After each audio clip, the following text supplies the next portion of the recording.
Mito is a spreadsheet interface for Python. This allows us to generate Python syntax more quickly and work with our data in a more visual way. This is the Mito documentation page, which we'll link below. All you have to do is just make sure you have the right version of Python installed, and then run these two commands: pip install Mito installer, and then python-m Mito installer install, and then just open JupyterLab and you'll be good to go. So again, I imported the MitoSheet package, then I called mitosheet.sheet. In terms of getting data into the tool, I could do one of two things. One, I can pass in a data frame I have already. The nice thing about this is you can call Mito into your analysis at any point in the notebook, not just right at the beginning. Or I can very easily access my local files and call them in. This is much better than having to deal with importing it yourself. You can just select the file you want, import, and I'm also going to select this one, import. Here's our two files. And below, when we did that import, it generated this code. And this is the code that's turning these two CSV files into data frames. So every edit we make in the sheet here is going to generate the equivalent Python below.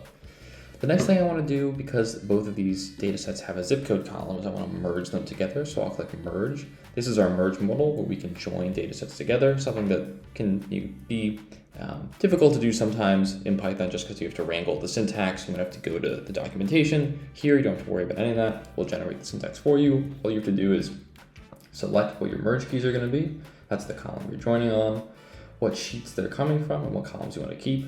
This all looks good right now, so I'll close this. And we'll see we've generated our new merge data set here, our new merge data frame here, and I'll just rename this to merged. Oops. There we go. And again, we generated the code for that merge data frame. Let's say we want to do a pivot table, for example, to analyze the data a bit more. So I'll click pivot. We can decide what our data source is going to be for the pivot table. We're going to go with the merge data set, so I'll leave that as merged. As our row, we'll put state. So analysis, a question we might ask here with the pivot table is, how many zip codes do I have for each state in this data set? So as my row, I'll put state. I can leave column blank because it's a pretty simple question. And then for value, I will put zip code. And these are all the different aggregation methods we have. So these are the ways we can group the data to sort of ask questions of it and see interesting patterns in the data. So we can use a sum, mean, median, min, max, count, standard deviation, or count unique.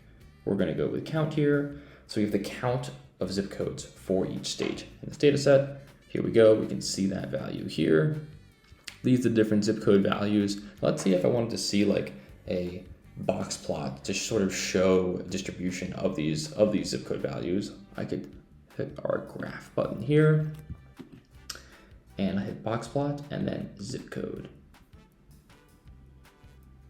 Here we go, here's a box plot showing us some important values in this zip code data in the pivot table. I'll close this, and again, when I scroll below, we get the code for that pivot table. Two more things I want to show you. The first being, we have here, so this code that we've generated, this is real code that we can run. So I'll run this cell, hitting Shift plus Enter, and then if I print df4 here, you see that we've actually generated that pivot table. So the edits we make in the Mito sheet are real edits to the data frame that we can carry forward in the rest of our notebook. So df4 is printed out as a data frame here, and you can call any data frame into Mito at any point. So if I were to call mitosheet.sheet here again with df4, we would see a Mito sheet with our pivot table. So Mito is a really powerful tool for going back and forth between the Mito sheet and code as much as you want.